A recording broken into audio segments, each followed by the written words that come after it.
એક એવો જ મહત્વનો નિર્ણય ભૂપેન્દ્રભાઈએ ખૂબ સંવેદના છે, કારણ કે તમે હું બધા જાણીએ છીએ પરીક્ષાઓ પૂરી થાય એટલે વિદ્યાર્થીઓ અને એમના વાલીઓ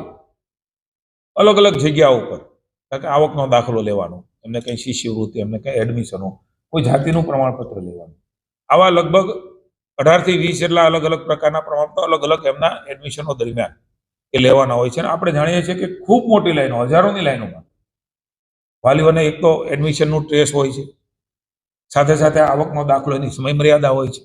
ફોર્મ ભરવાની, કારણ કે બધું જ એ સમયબદ્ધ ચાલે તો જ એ પ્રકારનું આગળનું એનું વિદ્યાર્થીઓનું ભવિષ્ય પણ, અને અલગ જગ્યાએ અન્ય જગ્યાએ પણ આ પ્રકારના દાખલાઓની જરૂરિયાતો હોય છે. કે હોસ્પિટલમાં પણ આ પ્રકારના દાખલાઓ, આયુષ્યમાન ભારત કાર્ડ છે, અન્ય જે રાજ્ય સરકાર સવલત સામાન્ય માણસને પ્રાઇવેટ હોસ્પિટલ ને સરકારી હોસ્પિટલમાં જે પ્રકારે રાજ્યમાં ફાયદો મળે